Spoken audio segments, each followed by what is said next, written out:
Morning বন্ধুরা, good morning from আমার পাড়া। তো ব্যবসার এখন যা অবস্থা হয় দেখে মনে হচ্ছে ভাই ব্যবসায় বাজ পড়ে গেছে। হ্যাঁ, ঠিকই শুনেছো, ব্যবসায় বাজ পড়ে গেল, বাজ পড়া ব্যবসা চলছে আমাদের এখন। তো আজকে বেরিয়েছি। আর এর আগের দিন আমি হিন্দিতে কন্টেন্ট শ্যুট করেছি, যদি সেটা দেখতে চাও তাহলে আমার যে হিন্দি চ্যানেল আছে সোমেন ফ্রম কলকাতা হিন্দি, ওই চ্যানেলে গিয়ে দেখতে পারো। ঠিক আছে, আগের দিনের ভিডিওটা হয় বাংলাতেও আসবে না বা ফেসবুক পেজেও আসবে না, ওইটা অনলি হিন্দি কন্টেন্টেই আসবে। ঠিক আছে, হিন্দি চ্যানেলেই আসবে। আর ফেসবুক পেজও ফলো করে নিতে পারো, Somen from Kolkata Facebook page. ঠিক আছে, তো এখন আমি গ্যারেজে আগে বসে যাই, গাড়িতে বসে যাই, তারপর তোমাদেরকে পুরো ডিটেলস বলবো। কারণ ভাই প্যাসেঞ্জার ওয়েট করছে, আর আজকে অনেক লেট হয়ে গেছে, অনেক টাকা লাগবে আজকে মোটামুটি প্রচুর টাকার দরকার। ঠিক আছে, তো চলো গাড়িতে বসে যাই। তো এখন ব্যাপারটা হচ্ছে, আমি ট্রিপ পেয়ে গেছি। হ্যাঁ, ট্রিপ তো পেয়ে গেছি। আর সবার আগে বেলটা লাগিয়ে টিটি করে বেরিয়ে যাচ্ছে, কারের মাথা খেয়ে নেবে বেলটা লাগালে। তো ব্যাপারটা হচ্ছে, আমি ফার্স্ট ট্রিপ পেয়ে গেছি। আর ফার্স্ট ট্রিপ পেয়েছি নিয়ে যাবো আমাদের আইটিসি সঙ্গীত একাডেমি, মানে আমাদের, বুঝতেই পারছো কোথায়। ফার্স্ট ট্রিপ পেয়ে গেছি, নিয়ে যাবো আইটিসি সঙ্গীত একাডেমি। আর এখন সময় সবার আগে তোমাদের সময় আর ডেটটা বলে দিই। আজকে 8 তারিখ, 9 তারিখ। হ্যাঁ, আজকে 9 এপ্রিল 2024। আর আজকে এখন সময় বাজে 9:58, মানে 10টার সময় ফার্স্ট ট্রিপ নেবো আর কি। ঠিক আছে, তো ফার্স্ট ট্রিপ পেতে পেতে আমার সকাল 10টা হয়ে যাবে। তো সেদিক থেকে যদি দেখা যায়, ফার্স্ট ট্রিপে সকাল 10টা, এবং নিয়ে যাবো 6.5 কিলোমিটার রাস্তা, মানে আমাদের টালিগঞ্জের মোড় আইটিসি। ঠিক আছে, তো ফার্স্ট ট্রিপ পেতে পেতে আমার একটু দেরি হয়ে গেছে, কারণ সকালবেলা যখন ঘুম থেকে উঠি দেখি যে প্রচণ্ড রোদ বাইরে। ঠিক আছে, এবার রোদটা দেখে আমি ভয় পেয়ে আবার ঘুমিয়ে পড়ি। আমি অ্যাকচুয়ালি উঠেছিলাম ভোর 5:30টার সময়। ঠিক আছে, 5:30টার সময় ঘুম থেকে উঠে কাজে বেরোনোর কথাই ছিল যে আজকে 5:30টায় কাজে বেরোবো। ঠিক আছে, হঠাৎ করে দেখি যে ভোর 5:30টার সময় প্রচুর রোদ দিয়েছিল, মনে হয় 5:30টার সময় রোদ দিয়েছিল না, 6:30টার সময় রোদ দিয়েছিল। হ্যাঁ, 5:30টার সময় উঠি, ওঠার পরে বলে আর একটু ঘুমাই। 6:30টার সময় উঠলাম, যে 7টা টাকা তো ভাড়া পাবো না মিনিমাম, 7-8টার আগে, তো চলো 6:30টায় উঠে যাবো। 6:30টায় উঠে দেখি প্রচণ্ড রোদ দেখে ভয় পেয়ে ঘুমিয়ে পড়লাম। ঘুম থেকে উঠলাম 9টার সময়, রেডি হয়ে বেরোতে করে দিলাম 10টা। ঠিক আছে, ফার্স্ট ট্রিপ নিয়ে যাচ্ছি 10টা। আজকের আমার সব থেকে বেশি টাকা লাগবে। আজকের আমার 8 দুগুণে 1600, বুঝলে, মানে 1600 টাকা লাগবে। তো 1600 টাকা, যদি 1600 প্রায় 1700 টাকা বা 1800 টাকা লাগবে। আর সেটা আমার জোগাড় করতে হয় বিকেল 5টার মধ্যে। অথচ ব্যবসা খারাপ চলছে, আমি জানি না আমি কি করে জোগাড় করবো। তো দেখা যাক কি হয়, তোমাদের জানাবো। আর এই ট্রিপটাতে 6.5 কিলোমিটার ভাড়া নিয়েছি 210 টাকা, মানে এবারে 7 কিলোমিটার ধরে নিয়েছি। ঠিক আছে, আর প্যাসেঞ্জারকে পিক আপ করতে এসেছি আমি 1 কিলোমিটার। হ্যাঁ, প্যাসেঞ্জারকে পিক আপ করতে এসে 1 কিলোমিটার। চলো প্যাসেঞ্জারের কাছাকাছি এসে গেছি, প্যাসেঞ্জারকে পিক আপ করে নিই। তারপর নেক্সট ট্রিপে তোমাদের সাথে আমার কথা হবে টালিগঞ্জে গিয়ে। আশা করছি ওখান থেকে ইনস্ট্যান্ট ভাড়া পাবো। ইনস্ট্যান্ট না ভাড়া পেলে কপালে শুনি আছে। হ্যাঁ, আমি এখন একটা ভাড়া পেয়ে গেছি। আমি এখন চন্নার একটা ভাড়া পেয়ে গেছি, আর আমি যাচ্ছি পিক আপ করতে যাচ্ছি বলতে, আমি না প্ল্যান করে এমন জায়গায় দাঁড়িয়েছি যে আমি কুদঘাটের দিকেও যেতে পারবো, কুদঘাট বাজার বা কুদঘাট ওয়্যারলেস মার্ট বা টালিগঞ্জ অশোকনগরের দিকেও যেতে পারবো। তো এখন আমি যাচ্ছি টালিগঞ্জ অশোকনগরের দিকে। ঠিক আছে, এর পেছনে কারণ একটা ছোট্ট ট্রিপ নিচ্ছি ভাই, 130 টাকা ভাড়া। হ্যাঁ, 130 টাকা ভাড়া। প্যাসেঞ্জার যাবে 2 কিলোমিটার, 2 কিলোমিটারের ভাড়া নিচ্ছে 130 টাকা। তো বুঝতে পারছো, বেছে দেখে সলিড ট্রিপ নিতে হয়, তবে গিয়ে ইনকাম করতে পারবে, নয় ইন দা বোকাম্মা। ঠিক আছে, তো যাই হোক, মিঠুনদার ডায়লগ দিয়ে দিলাম আমার। ঠিক আছে, তো যাই হোক, একটুখানি প্যাসেঞ্জারটাকে পিক আপ করে নিই। আর আমি না হিউজ প্ল্যানিং করে দাঁড়িয়েছিলাম। আমি যদি এটা পুলিশ কোয়ার্টারের কাছে দাঁড়িয়ে থাকতাম না, আমাকে প্রচুর ঘুরতে হতো। তার থেকে ভালো আমি টেকনিশিয়ান স্টুডিওর পাশ দিয়ে ঢুকে গিয়ে, ঠিক নিপেন্দ্রনাথ স্কুলের আগে একটা গলি আছে, ওই গলি দিয়ে ঢুকে গেছি, ঢুকে ভেতর দিকে আছি। আর আমি বাইরেটা দেখাচ্ছি না, কারণ বেকার, এমনিতে ক্যামেরা লাগাতে পারবো না। আজকের যা টেম্পারেচার, পেছন ফেটে যাচ্ছে। সকালবেলায় টেম্পারেচার নাকি 100 ডিগ্রি। ঠিক আছে, তো যাই হোক, আজকের টেম্পারেচার দেখে বেরোতে ইচ্ছা করছিল না। এখনো না চোখের মধ্যে ঘুম জোরালো ঘুম হচ্ছে। তো ব্যাপারটা এখন বেরিয়ে তো গেছি, কিন্তু ইনকাম করব, যে ইনকাম করার জন্য মানে এনার্জি দরকার। এনার্জিটা পাচ্ছি না রোদের জন্য। ঠিক আছে, এত রোদ, মানে যত দুনিয়া রোদ ছিল সব আমাদের কলকাতা শহরে এসে গেল। তাও একটু টুকটাক হাওয়া দিচ্ছে মাঝে মাঝে, ভালো লাগছে। তো যাই হোক, এই প্যাসেঞ্জারটা পিক আপ করে নিই, দেখি নেক্সট ট্রিপ তারপরে কতক্ষণে পাই। আর রকেটের মতন আছে ট্রিপ করতে হবে, কারণ 1800 টাকা দরকার, তাও আবার বিকেল 5টার মধ্যে। ঠিক আছে, এখন এই দাদা আমার প্যাসেঞ্জার। হ্যাঁ, এই দাদা আমার এখন প্যাসেঞ্জার। তো দাদাকে আমি নিয়ে গেছিলাম দাদার মাকে নিয়ে ডাক্তার দেখাতে। ঠিক আছে, তারপর ওখান থেকে ফেক বুকিংটা ঢোকে, তাই তো ওখান থেকে ফেক বুকিংটা ঢোকে। তো ফেক বুকিংটা দেখে আমি দাদাকে বলেছিলাম যে হ্যাঁ, ফেক বুকিং ঢুকেছে দাদা, দেখো ফেক বুকিং করছে কেউ। আর সত্যিকারের আমি যখন ওখানে যাই, প্যাসেঞ্জারের লোকেশনে যাই, গিয়ে দেখলাম ফেক বুকিং। তারপর দাদাকে আমি বলেও গেছিলাম, দাদা যদি এই বুকিংটা ফেক হয় তাহলে আমি রিটার্ন চলে আসবো তোমার কাছে। তো আমি দাদার কাছে রিটার্ন চলে এসে দাদাকে নিয়ে যাচ্ছি। এই ট্রিপটার এই যে ভাড়াটা পাচ্ছি দাদার কাছ থেকে 130 টাকা। ঠিক আছে, 130 টাকা পাচ্ছি। সেম ডিস্টেন্সের জন্য 130 টাকা পাচ্ছি। যাওয়ার সময় আমি নিয়ে গেছিলাম প্রায় 2.5 কিলোমিটার, এখন এলাম ওরকম 2.5 কিলোমিটার। ঠিক আছে, 2.5-3 কিলোমিটার হবে মোটামুটি। তো যাওয়ার সময় 130 টাকা ভাড়া নিয়েছিলাম, সেটা আমার ইনড্রাইভ কোম্পানি তুলবে।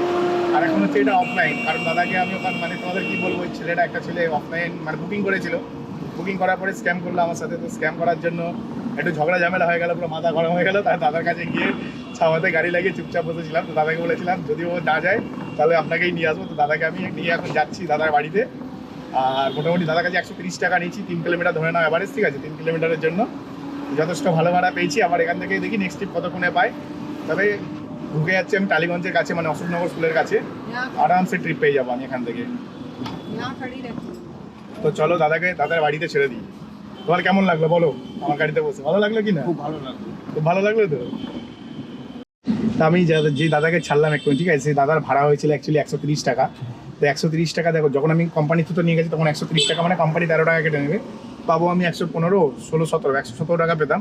সেখানে এখন নেট আর্নিং হতো 130 টাকা, সেখানে দাদা হচ্ছে আমাকে দিয়ে গেল 150 টাকা। কারণ দাদা দেখলো যে আবার অলরেডি 1 কিলোমিটারে তেল লস হয়ে গেছিলো ওখানে। তো আমার ওটা খারাপ লাগছিল। আর সময় সবথেকে বড় ব্যাপার কি জানো তো, সময় নষ্ট। প্রায় আমি 1 ঘন্টার মতন দাদার জন্য দাঁড়িয়েছি। তো দাদা ওই জন্য দাদার সুবিধা হয়েছে, হিসাব মতন দাদার সুবিধা হয়েছে, কারণ আমি দাদার জন্য 1 ঘন্টার মতন ওখানে দাঁড়িয়েছি। কারণ আমার মাথা গরম হয়ে গেছিলো, আমার কাজ করার আর এনার্জি ছিল না। যেই ছেলেটি আমার সাথে এরকম করেছিল, তো তাকে মানে রিপোর্ট মারবো বা তার পেছনে বাঁশ দেবো বলে আমি পুরো একদম ফুল রেডি হচ্ছিলাম, মানে মেল টেল করছিলাম আর কি, সাজিয়ে গুছিয়ে সুন্দরীভাবে মেল করলাম, ঠিক আছে?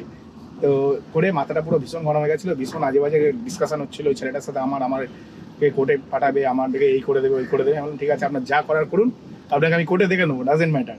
তো তারপরে হচ্ছে দাদাকে ছেড়ে দিলাম, দাদা দিলাম 150 টাকা দিল আমাকে ভাড়া। আমি দাদা 20 টাকা বেশি দিলে, বলছে আমার কাছে কিন্তু 20 টাকা খুচরো নেই, আপনাকে দেবো। সত্যিকার আমার কাছে খুচরো নেই, তো আমি ওনাকে দিতেও পারতাম না ফেরত। তো তার জন্য হচ্ছে উনি বললো কোনো ব্যাপার না ভাই, দিতে হবে না, তুমি তোমার কাছেই রেখে দাও।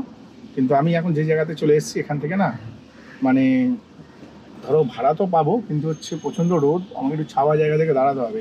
তো এই জায়গাটাতে একটু ছাওয়া আছে, এখানে একটু গাড়িটা রাখি। ছাওয়া ছাড়া তো গাড়ি রাখা যাবে না, ভীষণ রোদ ভীষণ। যাই হোক, সকাল সকাল ভাই মাথাটা গরম করিয়ে দিল, ঠিক আছে? সকালবেলায় ভাই ভীষণ মাথা গরম হয়ে গেল। কোর্ট কাছারি যেতে হতে পারে, যেতে হলে যাব, কোনো যায় আসে না, ভয় পাই না কাউকে। আমি খেটে খাই ভাই, ঠিক আছে? পরিষ্কার কথা, খেটে খাই, ভীষণ কষ্ট করে খাই। এই গরমে 40 ডিগ্রি সেলসিয়াসে গাড়ি চালাচ্ছি, আমার কত কষ্ট তোমরা নিজেরা চিন্তা করো। অনেকে মনে করেন আমরা গাড়ি চালাই, তো আমাদের কোনো কষ্টই নেই, গাড়ি চালানোর কোনো কাজ নেই, খালি বসে বসে স্টারিং ঘোরায়।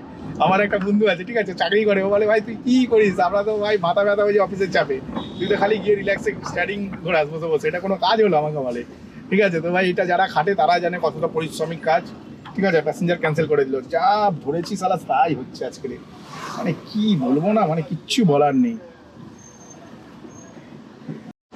তো কথাই আছে না, উপরওয়ালা আছে, বুঝলে? তো আমি যাচ্ছিলাম কুদঘাট বাস স্ট্যান্ডের কাছে, আর 1 কিলোমিটার বাকি ছিল। হ্যাঁ, আর 1 কিলোমিটার বাকি ছিল। তো আমার 500-600 মিটার আসা বৃথা হয়ে যাচ্ছিল এক্ষুনি। এটাই ভাবছিলাম যে এই যে আমি কষ্ট করে 500-600 মিটার এলাম, 600 মিটার চলে এসেছি, তারপর গেল ট্রিপটা ক্যান্সেল হয়ে, তোমরা দেখলে, লাইভ দেখলে তোমরা, আমার ট্রিপটা ক্যান্সেল হয়ে গেল ঝাপ করে। আওয়াজ পেলাম, ট্যাক করে ক্যান্সেল হয়ে গেল, আওয়াজ পেলাম, সঙ্গে সঙ্গে গাড়ি দাঁড় করিয়ে দিয়েছিলাম, রেকর্ডিংও স্টপ করলাম। আর এখন হচ্ছে বলে না উপরওয়ালা আছে, আমি ভাবছিলাম যে ভাই কার মুখ থেকে বেরিয়েছি রে ভাই আজকে। ফার্স্ট সকালবেলায় সেকেন্ড ট্রিপেই ঝগড়া, ঠিক আছে? আজকে ফার্স্ট সকালবেলায় বেরিয়েছি, সেকেন্ড ট্রিপ নিয়েছি, থার্ড ট্রিপ নিলাম, থার্ড ট্রিপে ঝামেলা লোকের সাথে। তারপরে ভাবছিলাম যে আবার আমি এইদিকে ঢুকে গেলাম, এখন এই মানে এইদিকে বলতে গেলে আমি আছি নিপেন্দ্রনাথ স্কুলের কাছে, ঠিক আছে? মানে কুদঘাটের যে রাস্তাটা আছে, কুদঘাটের রাস্তাটা ঢুকে গেলাম, এদিক দিয়ে আর ভাড়া পাবো না, ফালতু হয়ে গেল। সত্যি কথা বলতে গেলে ভাই ক্যান্সার হসপিটালে গেলেও ভাড়া পেতাম না, কিন্তু ভাই ওটা 4 কিলোমিটারে 180 টাকা ভাড়া ছিল, যার জন্য ভাই আমি অ্যাকচুয়ালি প্যাসেঞ্জারকে রিকোয়েস্ট পাঠিয়েছি 180 টাকা লাগবে। 4 কিলোমিটার রাস্তা ছিল, 180 টাকা লাগবে, তো 180 টাকা অ্যাকসেপ্ট করে নিয়েছিল। কিন্তু ভাই বাস টার্মিনালে যারা দাঁড়িয়ে থাকে বা বাস স্ট্যান্ডে যারা দাঁড়িয়ে থাকে না, তাদের রিকোয়েস্ট কখনো নেবে না, কারণ তাদের রিকোয়েস্টই পাঠাবে না। কারণ এই সমস্ত প্যাসেঞ্জারগুলো একটু ছ্যাঁচড়া টাইপের হয়, ওদের কাছে দুটো অপশন থাকে, ক্যাব অপশন থাকে, বাস অপশন থাকে, অটো অপশন থাকে, যেটা আগে পাই সেটাতে বেরিয়ে যায়, ঠিক আছে? এটা হচ্ছে একটা বিশাল বড় সমস্যা আমাদের জন্য, কারণ আমাদের তো তেলটা পড়ে যায় না, আমাদের তেল পড়ে যায়, আমাদের সময় নষ্ট হয়, এমনকি ওই টিপটার যা 10% ভ্যালু থাকে কোম্পানিকে দিতে হয়, সেটাও কোম্পানি কেটে নেয়, ঠিক আছে? তো লসটা আলটিমেটলি আমাদের হয়, তাই জন্য এইসব থেকে সাবধানে থাকবে। তাই ভাবছিলাম ভাই আমার সাথে কেন এরকম হচ্ছে, আজকে দিনটা খারাপ। তো বলে না কথায়, মানুষ যদি ঠিক হয়, আমি যদি সঠিক পথে চলি, ওপরওয়ালা সাথ দেয়, তো ওরকমই ভাই উপরওয়ালার সঙ্গে সঙ্গে একটা ট্রিপ দিয়ে দিল, ঠিক একই লোকেশন থেকে। আগে ছিল কুদঘাট বাস টার্মিনাল থেকে, এখন হচ্ছে কুদঘাট ওয়্যারলেস মাঠ থেকে আমি একটা ভাড়া পেয়েছি, নিয়ে যাবো সন্তোষপুরের দিকে। এটাও 4 কিলোমিটার রাস্তা, 4 কিলোমিটার রাস্তা। আগের ট্রিপটা পাচ্ছিলাম 180 টাকা, এটা পাচ্ছি 170 টাকা 4 কিলোমিটার। তো যথেষ্ট ভালো ট্রিপ পেয়ে গেছে এবং সন্তোষপুরের দিকে যাচ্ছি, যেখান থেকে আমি কনস্ট্যান্টলি ট্রিপ পেতেই থাকবো, ঠিক আছে? তো সেই ক্ষেত্রে আমার সুবিধা হবে, অসুবিধা হবে না। তো চলো প্যাসেঞ্জারকে পিক আপ করে নিই, তারপর আবার নেক্সট ট্রিপে কথা হবে সন্তোষপুরে গিয়ে। তো আমি এখন বসে আছি, তোমাদের যদি বলি যাদবপুর, হ্যাঁ আমি এখন যাদবপুরে বসে আছি। এখান থেকে ভাড়া ভর্তি, কিন্তু ভাই ভাড়া নেওয়া যাচ্ছে না, কারণ ব্যবসা যে অ্যামাউন্ট দিচ্ছে, মানে এত গরমে ভাই। আমাদের একটা ট্রিপে এটা দেখাই একটু, এসি বলে কোনো জায়গায় লেখা আছে দেখতে পাচ্ছ, একটু ওপর দিকে করে দিলাম, দেখো কোনো জায়গায় এসি বলে লেখা আছে দেখতে পাচ্ছ।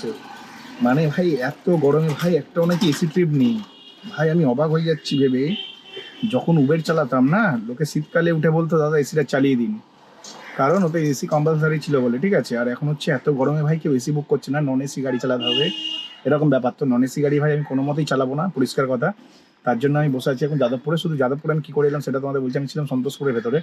তো সন্তোষপুরের ভেতর থেকে একটা ট্রিপ পাই, প্রায় 2 কিলোমিটার আমাকে যেতে হয় প্যাসেঞ্জারকে পিক আপ করার জন্য, কিন্তু প্যাসেঞ্জার আসে মাত্র 3 কিলোমিটার।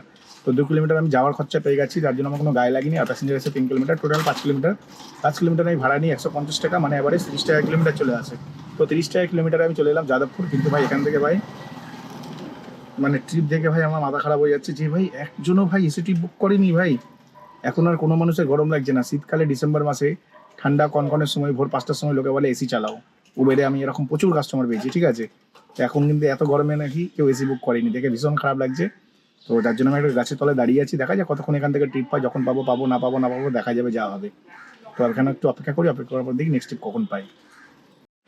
তো যেমনটা তোমরা আমাকে দেখছো, আমি চলে এসেছি আমার গ্যারেজে। আমি আমার গ্যারেজে চলে এসেছি, আর মুখ পুরো চকচক হয়ে গেছে, বাপরে বাপ, এত মানে ব্রাইটনেস দিচ্ছে আলাদাই পুরো।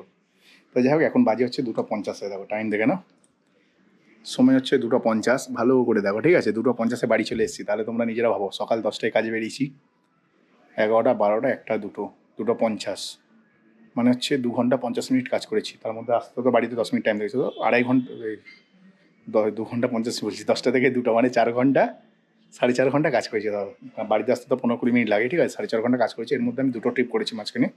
তো তোমার তো একটা ট্রিপের ব্যাপারে বলে দিয়েছি, আমি এতে বসেছিলাম, যাদবপুরে ছিলাম। তারপর যাদবপুরে ওখান থেকে একটা ট্রিপ নিলাম আমি, হচ্ছে 2 কিলোমিটার ট্রিপ গল্ফ গ্রিনের, ঠিক আছে। 2 কিলোমিটার ট্রিপ নিলাম 100 টাকা। তো 2 কিলোমিটার 100 টাকা পেয়ে গেছি, যথেষ্ট ভালো ভাড়া পেয়েছি। এবং তারপরে হচ্ছে ওখান থেকে একটা ট্রিপ দেখতে পেলাম যে আমাদের কবরডাঙ্গায় আসবে, ইডেনটলি লেক সাইডে, ঠিক আছে। তো ইডেনটলি লেক সাইডে প্যাসেঞ্জারটা আমার চেনাশোনা ছিল, ওনাকে নিয়ে চলে এলাম বাড়িতে, ওনাকে নামালাম, নামিয়ে বাড়ি চলে এলাম। তো ওনার কাছে ভাড়া পেয়েছি হচ্ছে এক্স্যাক্ট আমাদের যদি বলি 6.5 কিলোমিটারে 200 টাকা ভাড়া নিয়েছি। অ্যাকচুয়ালি আরেকটু বেশি ভাড়া নেওয়া উচিত ছিল, 220-30 টাকা নেওয়া উচিত ছিল, কিন্তু আমার বাড়ির দরজার সামনে ট্রিপ, আমি হাতছাড়া করতে চাইনি, তাই সোজা একটু কম টাকা নিয়ে চলে এসেছি। তাও 210 টাকা হলে ঠিক ছিল, 10 টাকায় কম নিয়েছি, এমন কিছু বেশি মানে এমন কিছু কম নেই। তো সব মিলিয়ে মিশিয়ে মোটামুটি এখন অবধি যেটা আর্নিং করেছি, টোটালটা নেট আর্নিং। কারণটা তোমাদের বলছি একটু পরে বলছি, আগে তোমরা আর্নিংটা দেখে নাও। তো তোমরা এখানে দেখছো 858 টাকা। তো 858 টাকা আর্নিং না, নিচেটা দেখো 951 টাকা আর্নিং আছে, ছোট্ট করে লেখা আছে টোটাল আর্নিং। ওটা কোম্পানি কাটার পর আমাকে যে নেট আর্নিং দিয়েছে সেটা 858 টাকা। তো কোম্পানির টাকা আমি আগের দিন লোড করে রেখেছিলাম। এবার বলে দিই, কোম্পানির টাকা আগের দিন লোড করে রেখেছিলাম, গাড়িতে তেলও আগের দিন ভরে রেখেছিলাম, মানে আজকে আমাকে তেলও ভরতে লাগবে না এবং কোম্পানিকে টাকা দেওয়ার জন্য এক্সট্রা টাকাও খরচা করতে লাগবে না। সেই জন্য এখান থেকে আমার নেট ইনকাম হচ্ছে 951 টাকা। আর সেই দাদার কথা বলেছিলাম, যে দাদাকে নিয়ে আমি এলাম, তোমরা ভিডিওতে দেখেছো, ওই দাদা আমায় 130 টাকার জায়গায় 150 টাকা দিয়েছিল। তো 951 টাকা আর 150 টাকা মানে 1100 টাকা নেট আর্নিং করেছি। তো এখনো অবধি আমি নেট আর্নিং করেছি 1100 টাকা, ঠিক আছে। 1100 টাকা নেট আর্নিং করে বাড়ি চলে এসেছি। আর তোমরা অনেকেই বলছি যে দাদা ব্যবসা হচ্ছে না, ব্যবসা হচ্ছে না। হ্যাঁ, ব্যবসার অবস্থা প্রচণ্ড খারাপ, আমার সাথেও সেটা হচ্ছে, শুধু তোমার সাথে বলে না, আমার সাথেও সেটা হচ্ছেই। ব্যবসার অবস্থা ভীষণ খারাপ, কিন্তু ওই অবস্থাতেই আমি ঠিকঠাক ইনকাম করে নিয়ে বেরিয়ে এলাম এখন, ঠিক আছে। তারপরেও মানে টোটাল 1100 টাকা ইনকাম করলাম। 1100 টাকার মধ্যে ধরো আমার কোনো তেল পড়েনি এখনও অবধি, আর খরচা কোনো কিছু হয়নি। তবে হ্যাঁ, আমি হচ্ছে কিছুক্ষণ পর ফের হয়তো বেরোবো কাজে, তখন হয়তো আরেকটু ইনকাম করে নিতে পারবো, আর তখনই হয়তো তেল ভরতে লাগবে। তো এখন অবধি আমার তেল কিছু ভরতে হয়নি, যেটা ইনকাম করেছি সেটা পুরো একদম নেট ইনকাম। তো নেট ইনকাম 1100 টাকা করে এখন বাড়ি চলে এলাম। আর এই ভিডিওটা এখানে এই পর্যন্ত করবো, কারণ বিকেলে যে ভিডিওটা বানাবো, যদি বেরোই, বেরোবো নাকি সিওরিটি নেই, কারণ বাবা স্কুটি সার্ভিস করাতে যেতে হবে। বাবা আসছে, ঠিক আছে। বাবা ফোন করেছিল, বাবার জন্য আমার আরও 8 ঘন্টা নষ্ট হয়েছে যাদবপুরে, নয় আরও 100 থেকে 200 টাকা আরও কামিয়ে নিতাম। আর আমার 4টার সময় বাড়ি আসার কথা ছিল, সেখানে 3টের আগেই বাড়ি চলে এসেছি, ভাড়া পেয়ে গেছি বাড়ির দিকে, তাই চলে এলাম। তো যা গরম পড়েছে, ভাবলাম বাড়ি চলে যায়। তো যা ইনকাম করেছি তোমাদেরকে পুরো প্রমাণস্বরূপ দেখিয়ে দিয়েছি। যদি ভিডিওটা ভালো লাগে ভাই, চ্যানেলটিকে লাইক করবে, সাবস্ক্রাইব অবশ্যই করবে। তো চলো, টাটা, বাই বাই। আর বাবাও দেখছি বাড়িতে এসে গেছে, ওই দেখো আমার ওখানে দেখো স্কুটি লাগানো আছে, দেখতে পাচ্ছ, ওই নীল স্কুটিটা, ওইটা হচ্ছে আমারই, ঠিক আছে, আমার ওয়াইফের স্কুটি, ওইটা আমার ওয়াইফেরই স্কুটি। তো স্কুটি লাগানো আছে, বাবা চলে এসছে, বাবার কাছে টাকা নিয়ে লোনটা দিয়ে দেবো, বাবাকে বিকালবেলায় টাকাটা ফেরত দিয়ে দেবো, এই হচ্ছে ব্যাপার, ঠিক আছে। তো চলো, ভিডিওটা এখানেই শেষ করলাম।